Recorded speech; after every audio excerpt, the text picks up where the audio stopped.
Well, first, thanks for having me. You know, this is an interesting time that we're all living in.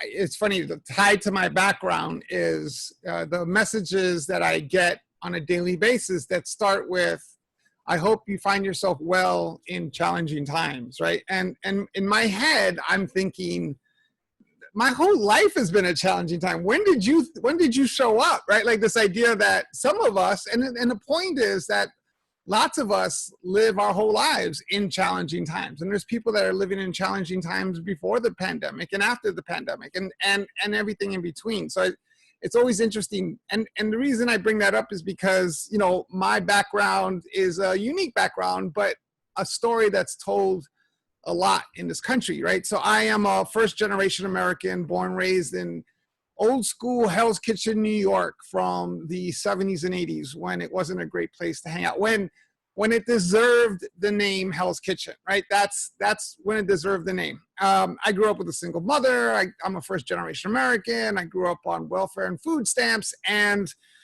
the way that I saw out of that community or out of that space was to either, you know, be a basketball star or get an education. So tried the basketball thing, did well, ended up being captain of my high school basketball team, but that was about it.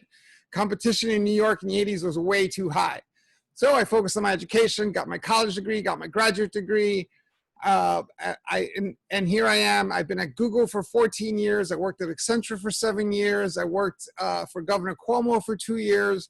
And so everything that I focus on is on this idea of education, and it's a problem that I'm trying to solve. And what I mean by that is it's very specific.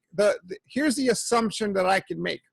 I've had this incredible life. I've had some successes. I've had some accomplishments, and we could talk about those if you want. But the point is that I've had these experiences.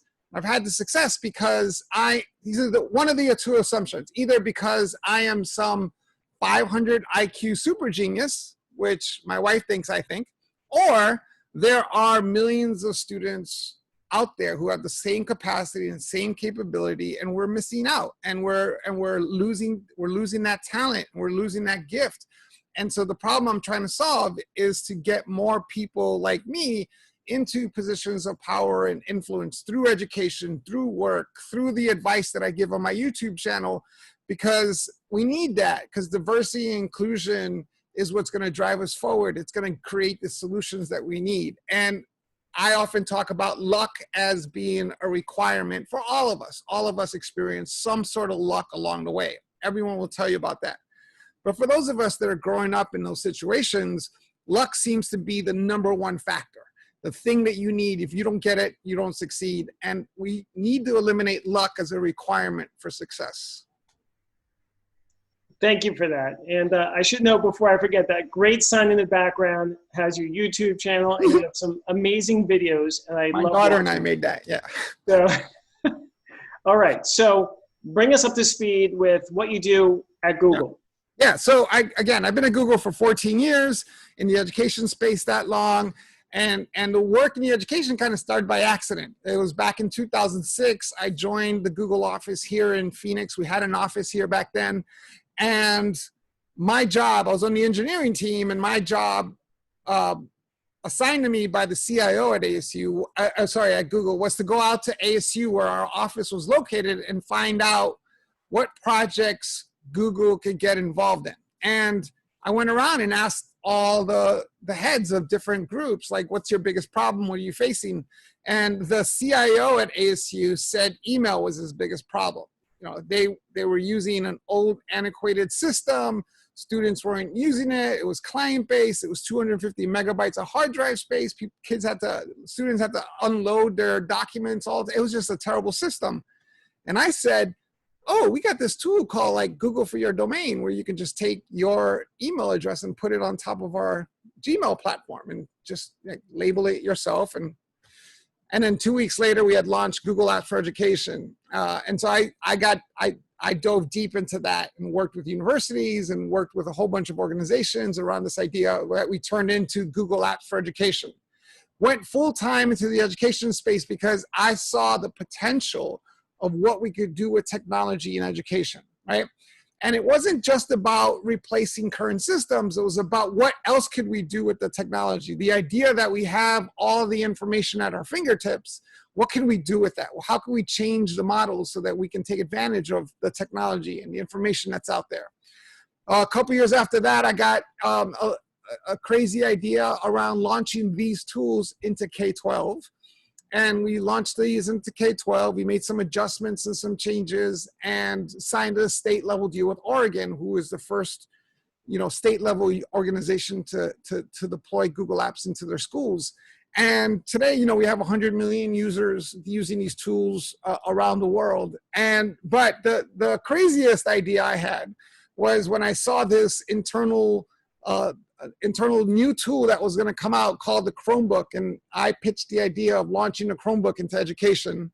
And through a lot of internal fighting of trying to make that happen, we finally, two of us got on the road for 6 months and went out and started talking to ed tech directors and technology directors about what the Chromebook can do. And people were like, what is a Chromebook? What does it do? And it was a lot of education that had to happen. And now Chromebooks seem to be doing pretty well in education. So my job at Google has always been to kind of look at what we're doing and see what the role of education is and what we can do with the things that we do in education. Because at the end of the day, most people don't think about this, the day Google launched, they were in the education space, right? Like the day they launch. Sorry, I couldn't find any updated news. Shh. Is there a way to shut it off like completely? But anyway, since the day we launched, you search for something because you want to know something, right? And so we've always been in the education space one way or the other. Well, I know Google Chromebooks firsthand because one of my daughters has one, and my other daughter uses Google Classroom as well. So, right. And I have specific questions. I've been pulling my hair out, right, trying to manage this at home, home learning. But I'm going to try to refrain from asking those questions to take up valuable time, although I'm sure other parents are dealing with it. So give us an update on how schools are doing during this, crazy, terrible pandemic. Mm-hmm. The schools, teachers, parents.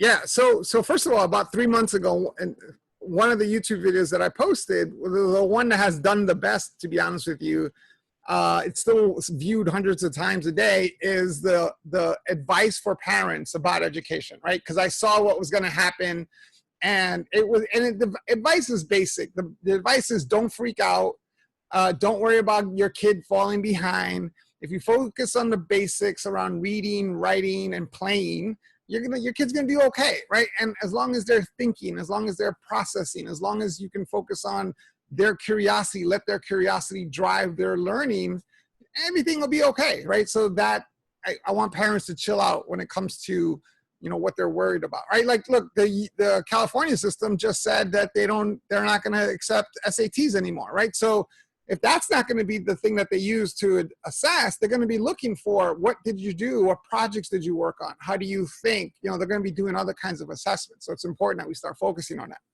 But the state of schools today it's an interesting space because when it comes to K-12 and to some degree higher education as well, what we tried to do, what you saw happening was education leaders were trying to take the classroom, the way we do it in a school physically, and bring it online and bring that experience online. And that took a while to get to. And then they realized that it wasn't the most effective thing to do. It wasn't very good because you can't just take the classroom and bring it online. There's way too many dynamics. There's way too much touch points. There's way too many experiences that happen in the classroom, right? You have a teacher that's roaming around 30 students and a kid picks up their hand and asks a question. It's easy to be like, no, page 2. It's like trying to imagine coaching a basketball team where 5 players are playing on 5 different courts at the same time, right? Like that would be impossible, right? So it's easier to coach, in the space, and they try to bring that online. And I think the experience to the end of the year has been that doesn't work, that we need to come up with a different plan. We need to come up with something different. And so this goes back to what I've said for years, which is if we take technology and just apply it to the current system, then we're not going to get any better results. And in fact, we can get worse results, right? So what we need to do, and what I'm hoping is happening now, is education leaders saying, wait, let's think about what students really need to know. What are the essential things that we need to focus on? And then how do we use all this? How do we use the technology to teach them that?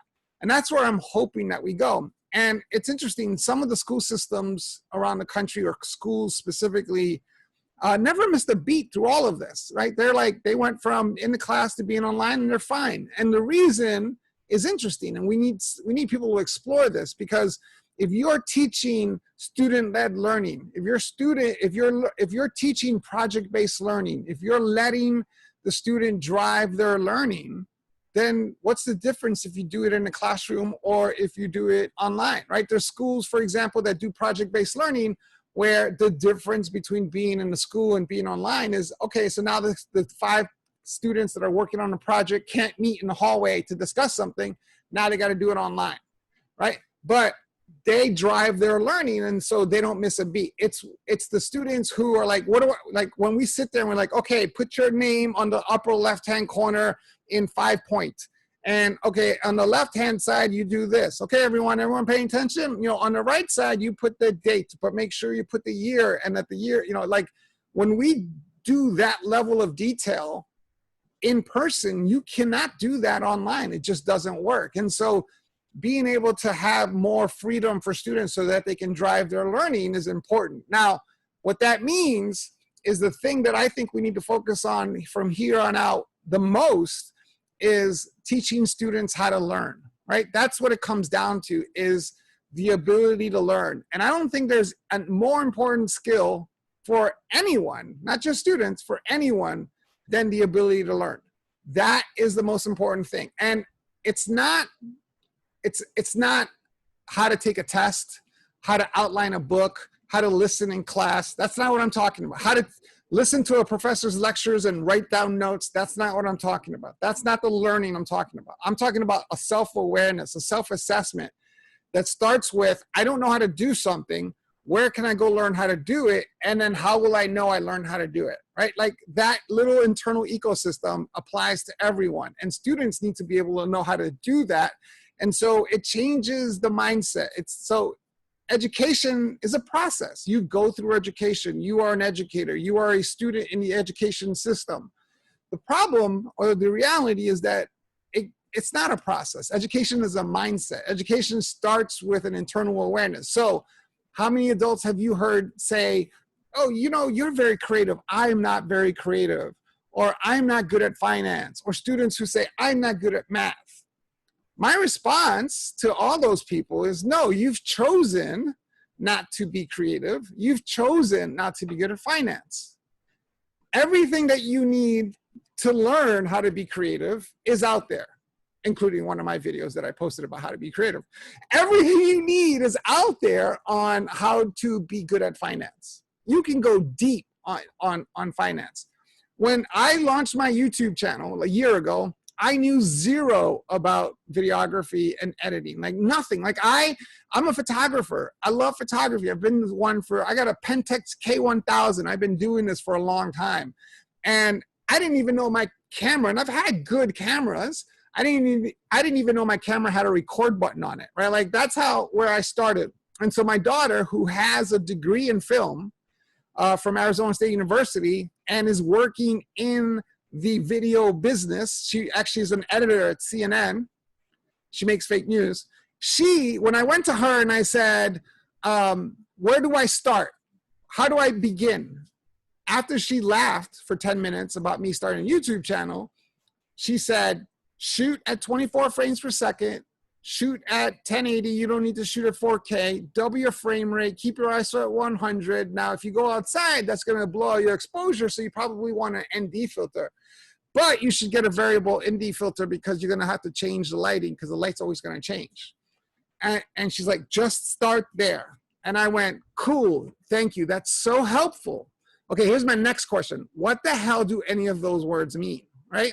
And so it's this mindset, which is not that I'm not a good videographer, it's that I have to learn how to be a videographer, right? It changes that mindset. And then you can do it, practice it, experience it. And then how do I know I'm learning this? Well, one, I could have a debate with any filmmaker about whether 10-bit external recording is better than 12-bit internal recording and what megabytes you should be recording at 24 frames per second. Or I can look at my YouTube videos and look at the first one or two that I did that look like hostage videos and compare those to the ones that I've done recently. You can see the progression. So that mindset of education is something I'm responsible for, and our schools being able to teach our students how to learn is absolutely critical. Even if we've never had a pandemic, but the pandemic gives us an insight into if our students aren't going to go back to school in the fall, if this happens again next year, how are they going to learn? They're going to have to be accountable, and they're going to have to take on some of that learning and some of that drive themselves. Well, talk to us about that. I mean, that is a real concern with everyone, students, parents, teachers. Yeah. I know you're not a forecaster, but why don't you tell us first what your gut says, and then let's just say worst case, we're not going back to school until January, right? Let's say that's worst case. But in any event, I think online learning is going to be part of the equation anyway. So just talk to us about that, you know, how we should mentally prepare and maybe, more strategically prepare. Yeah, so I think those are real concerns. I think, there's a couple angles on this. Number one is everyone that I know who's working in different industries have been getting emails that say, hey, we're not going back to the office till January. So if you have businesses that make money from having people in the space not going back to their offices, and then you have other billion-dollar companies that are saying, hey, you know what, we're just going to go permanently online, and you have that happening, what makes us think that a school can open in the fall, right? Like if a business, my daughter's here in Arizona, by the way, like she lives in New York, but as soon as everything started in February, I'm like, get your ass on a plane and get out here. So she moved back out here, and she's out here, and right now, she thought she'd be here for 2 weeks. Right? She's like, she bought one suitcase of stuff, and now she knows she's going to be here to the end of the year because her business is saying nobody's going back to the office until she works on the creative side of digital branding and marketing for Turner Network, and their whole team is now remote. So that's happening in businesses across the board. I don't know what makes us think that school is going to be able to be different, right? Now, that being said, I think there are ways of doing it. And I know schools are brainstorming, and I've been part of some design thinking around what does this look like? How do you separate students? How do you do multiple days? The real issue here isn't about how do students learn, because we could come up with really good programs about students working remotely or students working in big spaces where you can put them all in the same space. The real issue is that the role that schools play for parents is as a caregiver, right? Like you got parents who have to go to work.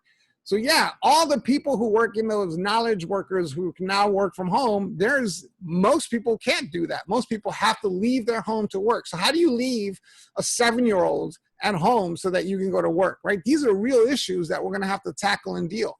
So that's part of it. And the other part of it, that an article that I read on USA Today yesterday that kind of shocked me was 1 in 5 teachers are not planning on going back in the fall no matter what, right? And that's crazy. Like, what do we do then? I never even considered that teachers would be like, yep, nope, not going back, not doing that, that's out, right? So what does that look like? And what do we do with that? So we got some real serious issues when it comes to K-12. Higher ed is a little different because you got 18-year-olds who are adults who, there are ways that you can do remote learning. There's ways that you can do experimental learning. There's ways that you can do kind of individual learning at a higher education space, in a higher education space. That's not true in K-12 because of the role that schools play in our lives as being part of our community that helps us take care of our kids. I mean, and it doesn't even matter, even if it's not a necessity, even if my wife is a triathlete and owns her own business and she works from home. You know, she's like, when is the school opening up again? I got to get rid of our 5-year-old. She's got to go away, right? So even if it's not a necessity, it's a necessity. So there's a lot of big questions and issues that we're going to have to tackle over the next couple of months. Well, that's for sure. And now, as far as universities, who's doing it well? I know you know universities really well. Yeah. In addition, so what's your gut say on that? You think there'll probably be some schools going back, some not, and let's just talk about online learning. What schools are doing it well, and what's their secret to success? Yeah, so I think there's a couple of things to consider there. Number one is there is definitely a us versus them mentality. There are schools that are like, nope, California, UC system, nobody's going back, right? They're going to be all online. You got schools like ASU, like, nope, we're going back on, right? So there's definitely this black and white view of how we're going to do this. I think the answer is somewhere in the middle, right? I think it's somewhere where some of your courses you can offer, you know, online, and some schools have been doing this. ASU has been doing this really well. There's schools that are only online, like Western Governors University has been doing this really well for 25 years. They can continue doing. I think what we haven't, which is more interesting, is the perspective of the student, right? Everyone's like, oh, we can do learning online, we can do classes online, we can do classes remotely, we're talking about all this, and nobody's talking about what the students want, right? And the reason I bring that up is because I have, besides my 5-year-old, I have a 19-year-old. And then the older kid with the works at CNN is 27. So I have a 27, a 19, and a 5-year-old. So I thought I was smart just having one kid at a time, space them out so I don't have to deal with them all at the same time. And now they all live in my house. So that's that's a personal problem that I'm dealing with. But my 19-year-old 2 weeks ago, 3 weeks ago, just as like the last week of school, he sat down at dinner and he goes, listen, I want to start with a disclaimer. I know I'm privileged. I know I'm entitled. And then he went on a 10-minute rant about how he did not sign up for this. This is not the experience he signed up for. He did not sign up for the education. He did not sign up for the classes. He signed up for the experience. He signed up for being in the classroom with students so that he can learn how to process things, so that he can learn how to be himself, how he can learn to be on his own. He did not sign up to learn a class sitting in the same room that he grew up in with, his his avatar poster in it, right? Like he was looking for a different experience. And I don't hear anybody talking about what is the student's experience in this, right? Everyone's like, we're going online, we're not going online, we're doing this. But even if you don't go online and all of a sudden you cut out all social things and you cut out all gatherings, and you're like, that's the same thing to me. You might as well just be online because that's not the experience that students signed up for. And so we're not talking about that. So there are some universities that are thinking through this. I'm working with a couple of them. I won't talk about which ones, but there are some that are thinking through what does this look like in the future. And I think it's a combination of things. But the advice that I'm being given to universities that I'm working with is let's focus on the student. What does the student want? How do we bring what the student wants? And sometimes they don't even know what they want. So we have to figure out what it is that they want and how do they get it, so that we can create the right system for them. Yeah, it's a huge dilemma, but we'll see how things progress. Now we're going to get to questions in just a few minutes, Jaime. But I wanted to ask you about new innovations in online learning. You've seen literally everything in the past 10 years. Mm-hmm. What's been sort of monumental that is already here, and what do you see that's next that will sort of change the game or really help our students and teachers? Yeah, so I always like to start with this idea that kind of one of the crusades that I'm on is trying to get rid of words like online and virtual, right? Like I hear that all the time, which is talk more about like virtual learning. And I'm like, what the hell is virtual learning? You're either learning or you're not learning, right? Like same thing with online learning.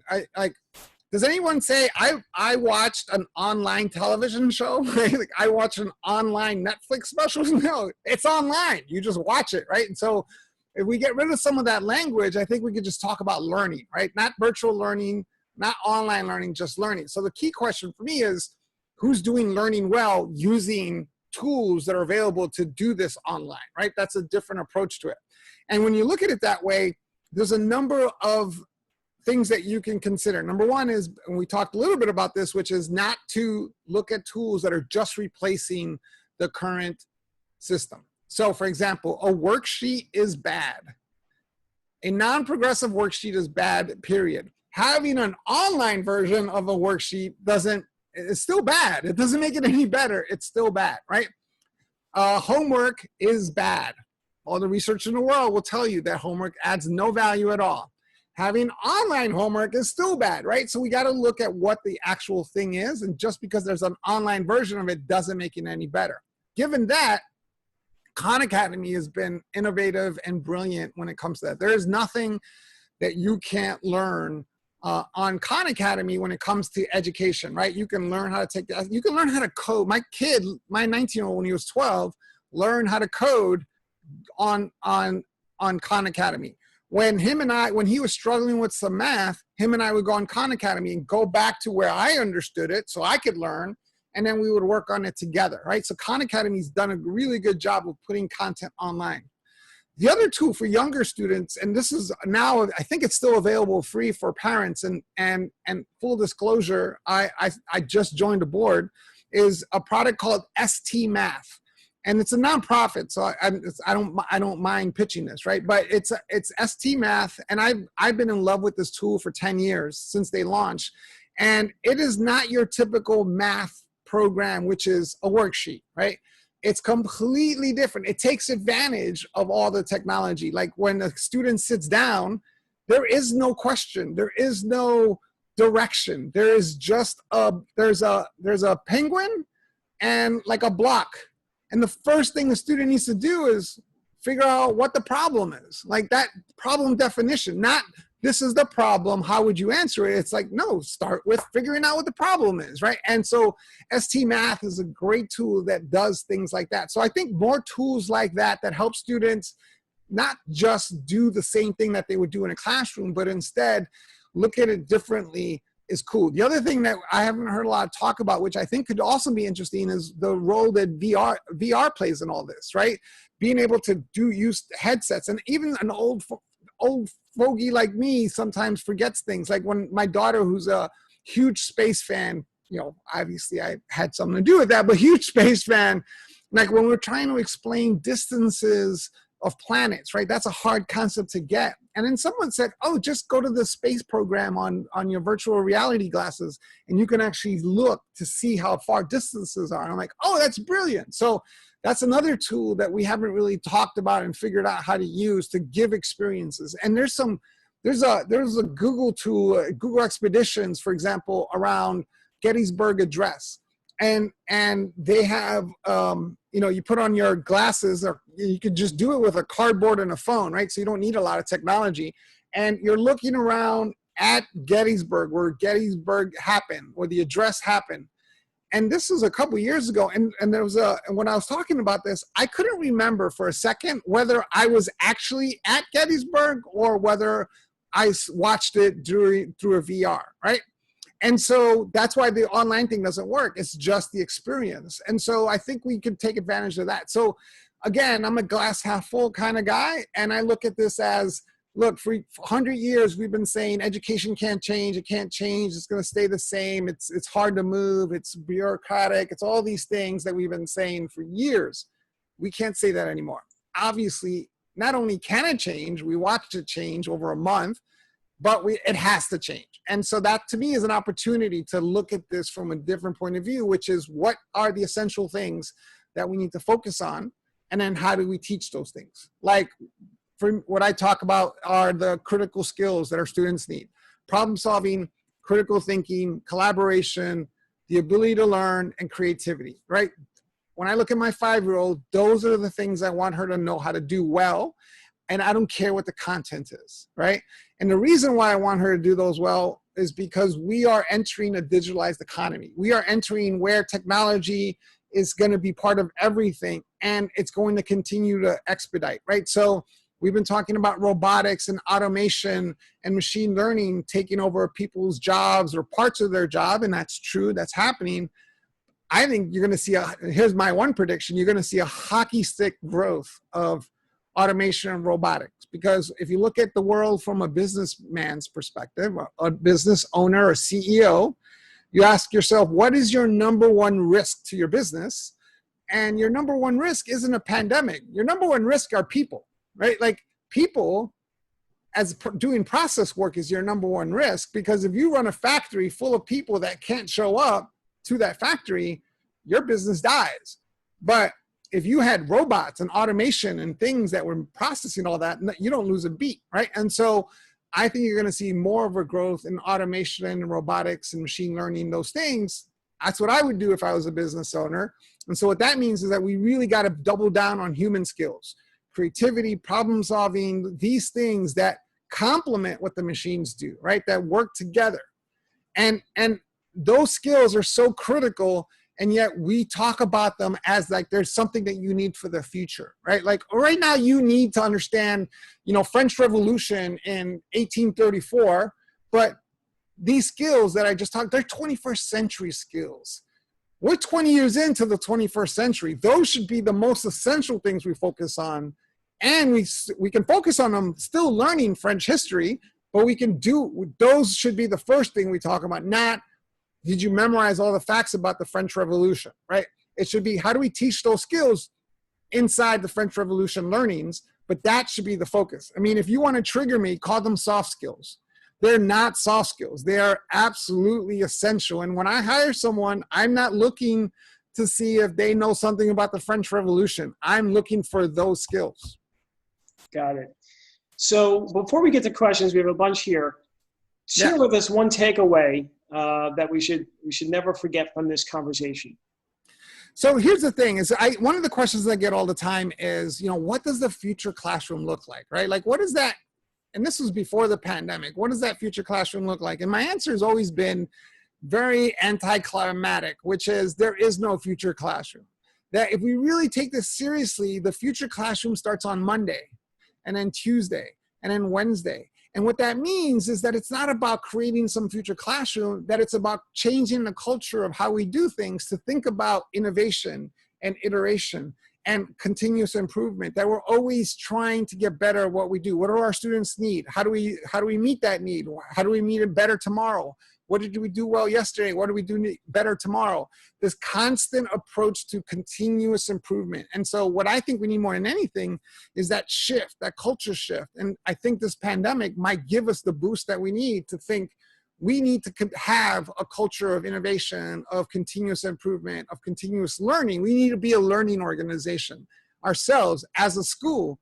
And if we can get to that culture, and by the way, this is true in any business, right? Like this is true in anything that you do. You got to get better at what you do. And so we can bring that to education. I think we can go a long way with it.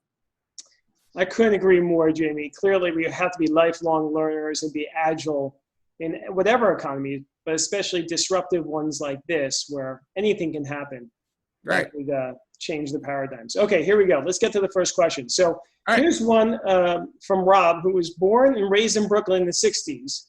And he wants to know, do you think that for kids to flourish in the future, where uncertainty is mounting, that they need to have some exposure to interdisciplinary design thinking and systems engineering at the earliest possible stage? So first of all, Rob knows that there are parts of Brooklyn that someone from Hell's Kitchen wouldn't even go into, right? Like your mother's being held hostage on which block? That block, right? Yeah, I'm not going on that block, right? Like there are parts of Brooklyn that you just would never go into. And Rob knows that. So it'd be interesting to know which part of Brooklyn he was in. But anyway, so I think that's a great question, because the answer is absolutely yes. Again, I have a 5-year-old, so I can talk about this from experience. I'm teaching her computational thinking. Like, what? You're teaching her computational, like what? With programming or a computer? No, with life, right? So I walk into her room and I'm like, let's go to the park. And she goes, okay. And then so I go get dressed, but I come back into her room with my shirt on top of my head. I'm like, I'm ready to go. And she goes, that's not where your shirt goes. I'm like, where does your shirt go? It goes on your body. So I take it off and put it on my body, and it falls. I'm like, it doesn't stay on my body. She's like, no, it goes on your arm. So I shove the whole thing on my arm. She goes, oh, okay, I'm going to have to walk you through this. Okay, the first thing you need to do is open up the big hole. And then she walks me through putting on a shirt. She's learning computational thinking. And this is in everything that we do, right? So we were making pancakes last weekend, and the directions called for 1 egg. So I took an egg and I put the egg into the mix. And I'm like, okay, let's beat this. She goes, no, it has to, you have to crack the egg. And I'm like, where does it say that? And then she gets into, well, there's assumptions that you make when you look at it. Oh, and then she's like, how do I know it's a chicken egg? Why can't I use an ostrich egg? And she's looking for evidence to show me how to computationally think about this, right? So you could be teaching these things through life on a daily basis. It's just a question of you have to think that way as well. Math, right? I told my kids have known math since the beginning. I tell my kids that math is life. If you understand math, you are inside the matrix. I tell them there's nothing that exists, absolutely nothing in the natural world, in the physical world, in the made up human world that doesn't have math in it. And your job is to figure out what that math is. And they do that. My 5-year-old walks around and counts bricks and counts, why does this side have 12 bricks and this side have 10 bricks? Does that mean that the roof is curved? Like you can do that right now as early as possible. And so, yeah, I absolutely think that computational thinking, design principles, engineering principles, this is how we're going to solve problems, and we need to teach this as early as possible. ST Math, by the way, again, pitching them, is a great tool that does a lot of that computational thinking for students. Emilio has a couple questions. What are some good resources to help people to transition to learn new skills? And he gives a sample, Udemy or other online possibilities? Yeah, so I think that there are lots of like curated tools out there. So it really comes down to how much time you have. So for example, when I'll use my example of learning learning videography, learning how to edit. When I was learning how to film and I was learning about, why I should be using 24 frames per second versus 60 frames per second, or how I could use 120 to slow down footage, I used YouTube, right? And I used my methodology, which was what I call the wisdom of crowds. So I did a search for 24 frames per second versus 30 frames per second or something like that. And then I looked at the results, and the videos that had, 300 million views are the ones that I went to, because the wisdom of crowds told me that this is a good video. That doesn't mean that it's the best video. It means for me, that's where I started. And then from there, I curated down to now where I have a group of people that I count on. They don't even know they're my learning network, right? There are people who are photographers and filmmakers that I watch all their videos because I learn from them. That's one way of doing it for free, but it takes some time to get to that curated list, right? You can also lynda.com, and I have no association with lynda.com, but I went to lynda.com so I could learn editing, because for editing, you can't bounce around to different, YouTube videos. You have to, there's an order to it, right? There's an order to learning software. So I needed somebody to walk me through, what Final Cut is and what the first step is and what the second step, and it was all curated for me. So there are lots of tools out there, whether they're paid, whether they're free. I would look at, this is a hint for anyone who's working, for any company. Look at your employee benefits. Somewhere along the line, there's classes that get paid for. There's partnerships, right? Like for me, the reason I could go to lynda.com was because it was free, right? It was a perk that we had at work. So I used it. Would I pay for a subscription to it? I don't know, but it was there. So look for those types of partnerships and associations. And it's not just through work, it's through partnerships or membership organizations, through your insurance. There's so many, like through your American Express card, there's probably something out there that can give you some free content. And worst case scenario, a couple dollars a month to learn something is a good thing. So there's lots of ways to take this on. And if it comes to like technical skills, Khan Academy is where I would start. Sounds good. Vijar has a question about friction points. So what are the major friction points in employee learning today, specifically for the workforce that are looking to retrain for new skills? Yeah, that's a great question, because I think what we're having is, look, automation and robotics have been part of our life for a very long time, right? They've been there the whole time. We remember, old people like me remember when people made cars. Now that's not true anymore. Robots make cars, and we can watch that, and it's happened gradually. I think the friction point is that it's going to happen faster and faster, right? Like, so for example, we call grocery store workers essential workers, right? And they are.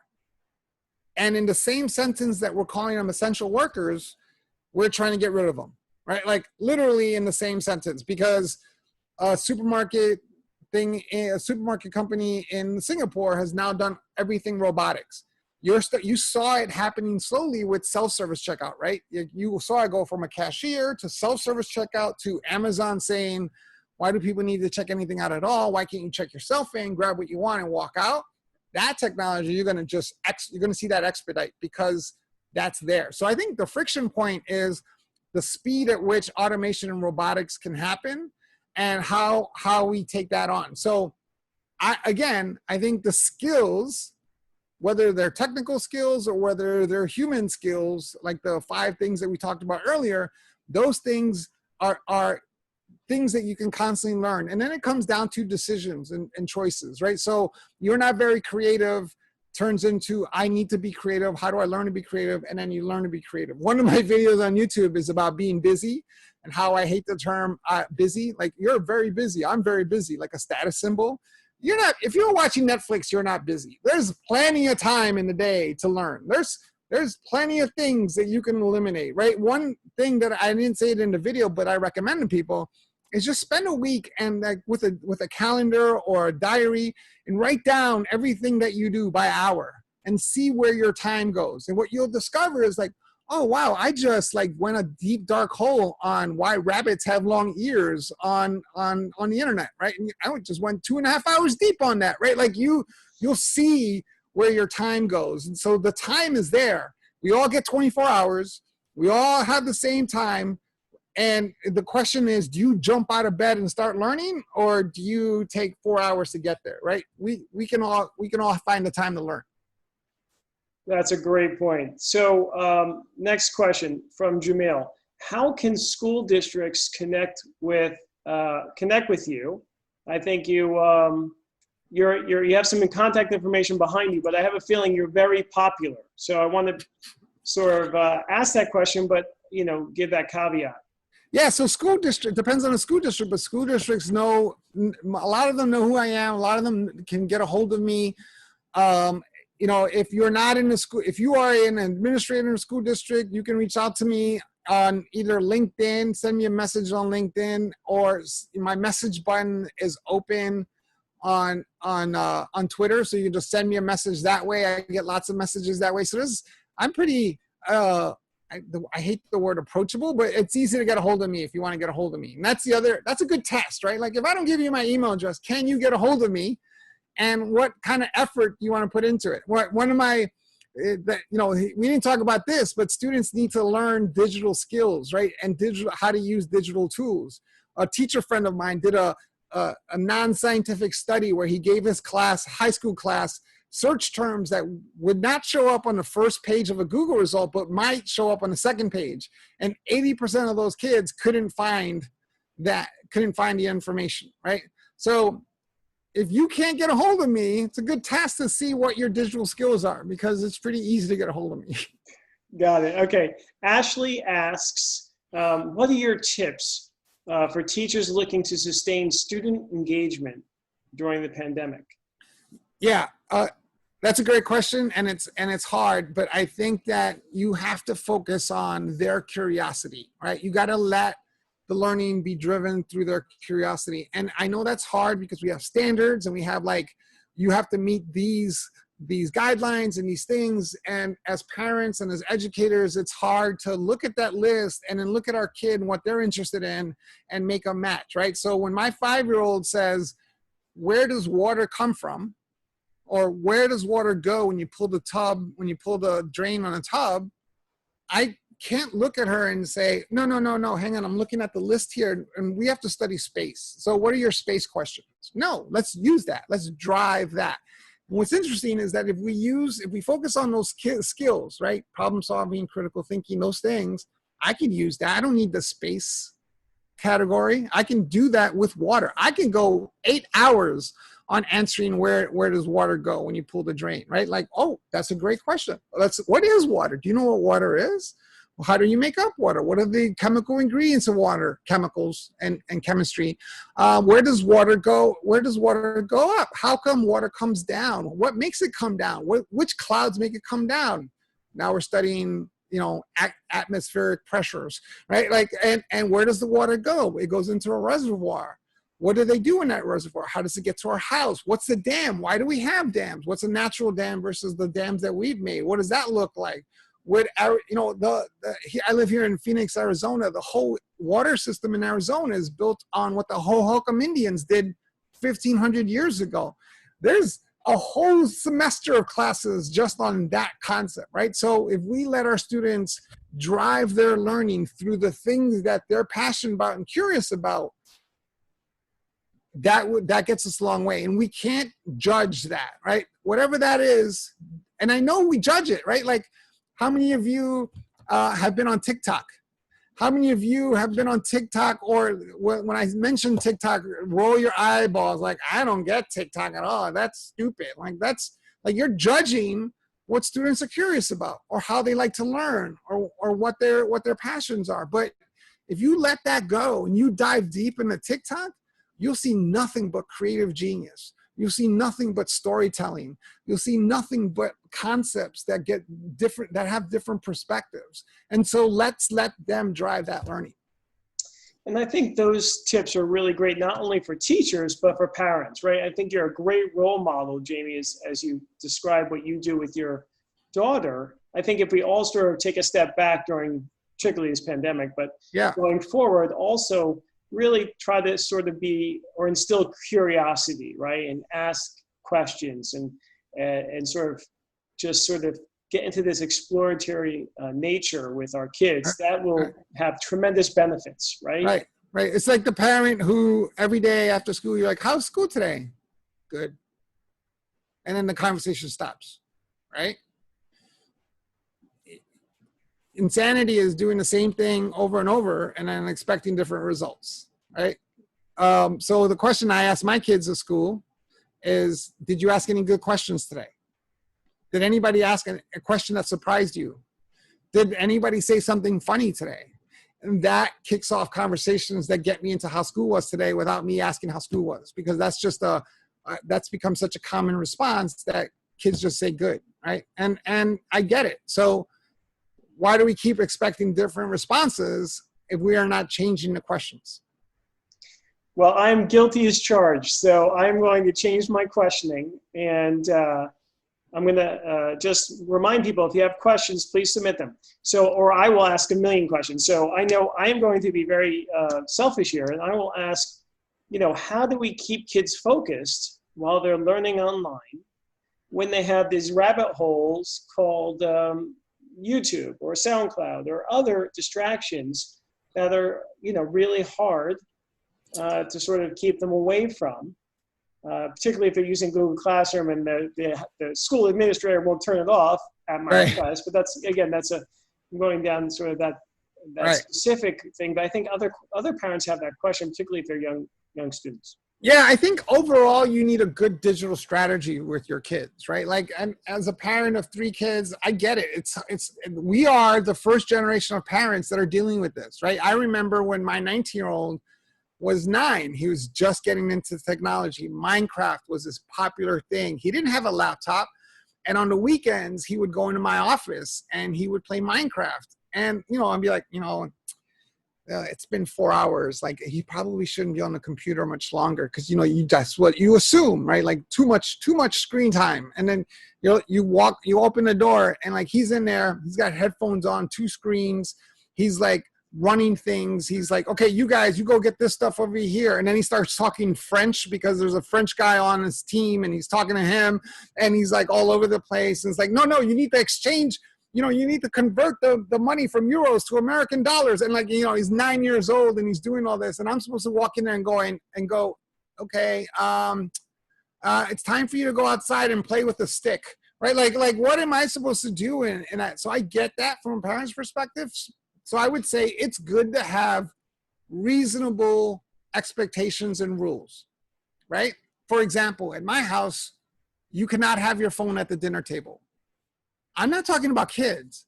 I'm talking about everyone. No one can have. Don't be a guest at my house and have your phone out at the dinner table because you won't be invited back. You just don't have your phone at the dinner table. And we have a joke that if somebody pulls out their phone, it's like, are you landing in a space shuttle? Like that's the joke that we all use.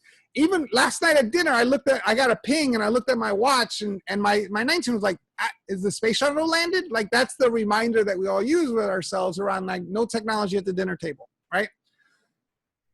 You're not even really allowed to have technology on my couch, right? Because right, especially right now, it's supposed to be NBA playoffs and I'm supposed to be sitting there watching NBA playoffs. My 19-year-old will come out and sit on the couch on his phone and then I will react to some massive play that just happened. And I'll scream and he'll go, what happened? Rewind it. I'm like, no, there's no rewinding in our house. No, you can't have your phone on my couch. So it's okay to have expectations and rules and guidelines. So that's part of it. And the other part of it is let's not project, right? Again, how many of you work and sit down and the first thing you do is get right to your work and you don't go down any rabbit hole of searching for things, right? So you do it too. So allow that to happen. Give the space for that to happen. So like if you want them to learn for an hour, add 20 minutes so that they can go down that rabbit hole, so that they can go to SoundCloud and they can go on YouTube and watch a couple of videos so that they can say, as soon as I'm done with this video, I'll get to this. Right? Like that's the balance that we have to bring. Yeah, so you mentioned this earlier, and I think those are great tips, as hard as it is sometimes. You mentioned this earlier about learning, teaching kids to learn. Can you talk about that again? Someone asked, how do we teach kids to learn? Yeah, and so I think it really comes down to, it starts early, right? It starts with when your kid asks you a question. One of the hardest things to do is give them the space to answer it, right? And I have a tough time with this with even my 5-year-old. Well, she's like, like I'm just using generic questions, but why is the sky blue? And even me in my space, I'm like, well, why do you think it's blue?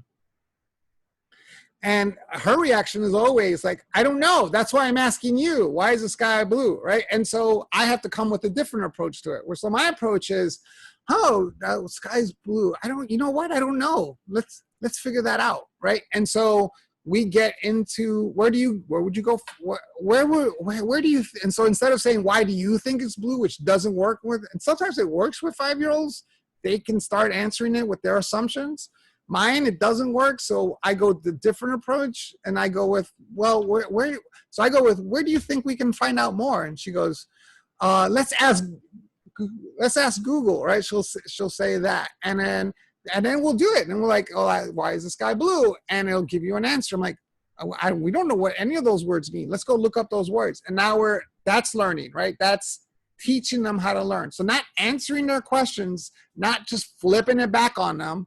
Finding out what works with them, what gets them curious about things, and then diving in from there. So the more curious they are about something, the more they can dive into learning about it. And it really comes down to, when you do it that way, you figure out what are the things that they're really interested in and curious about, and what are the things they're just passively asking about, right? Like lots of times my daughter will say, making up another question, why is the grass green? I'm like, I don't know why the grass is green. Maybe it has something to do with chemicals. We should find out. She's like, yeah, I don't really care. I was just asking, right? Like it's okay to do that too, right? So lock into the things that they're curious about, but it's that critical thinking component.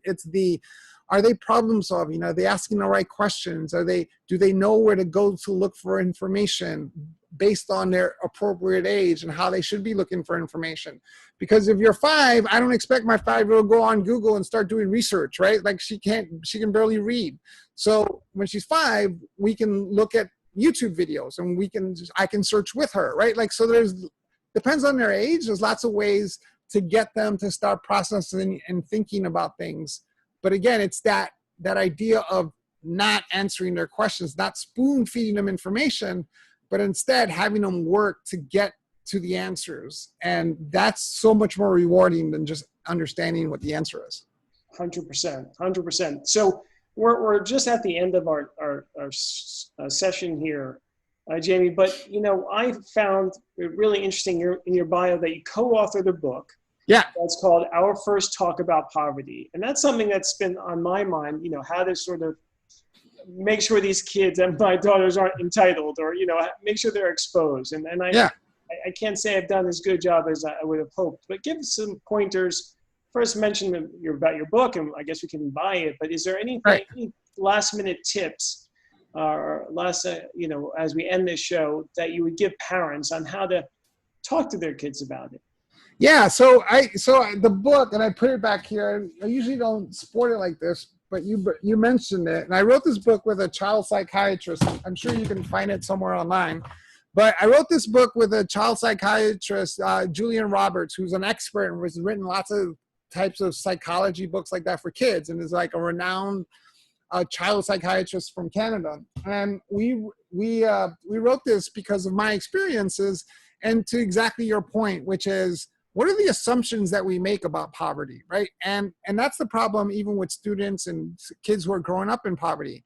When I talk to students who are growing up the way I grew up, I tell them that I understand why they're hiding where they come from and what their experiences are, because society tends to equate poverty with laziness, poverty with stupidity, poverty with lack of initiative, poverty with laziness, right? Like that's what we do. And so we don't want our kids to think that. So I think the book and general concepts, again, it's the same thing. Like, when the first time your kid asks you, why is that guy homeless? Like, why don't they have a home? I mean, to me, that's one of the most crushing questions a kid can ask us, because the kid is asking, like, what the hell's wrong with you adults to let another human being be homeless, right? And you're like, yeah, we kind of screwed that up really badly, right? Like that's hard question to answer. So we go, oh, he's probably mentally ill, or he's had a drinking problem, right? So we answer it quickly when there's 1,000 reasons why that guy's homeless. And so having your student or your kid trying to understand some of the causes and concerns about poverty is what the book was about. And I think that's what we can do. So when a kid says, why are people poor? That's a great question. What causes poverty? And then you get into like, oh, look, if you don't have a high school degree, you only make $17,000 a year. But if you have a college degree, you make $45,000 a year. Well, that probably has something to do with it. Oh, look, lots of jobs have been lost to robotics and automation, and that probably has something to do. Like, so you can go down the line on the causes of poverty and let your kid grow that awareness about what causes poverty and what causes some of the issues that they see and face. And instead of being defeated about it and saying like, yeah, that's just the way the world is, too bad, maybe your kid will grow up to fix it, right? And that's what we're shooting for, right? To your kid leave. That's what we hope we do, right? Is leave the world a better place than we found it, and we have kids so that they can even do better, right? And so giving them the awareness and giving them the opportunity to dive deep into what the issues are is absolutely critical. And look, we're going to face a lot of poverty coming up in the next couple of months, if not years. And so we got to figure out a way to talk to kids about this. Thank you so much, Jamie. We really appreciate you coming in to share your insights.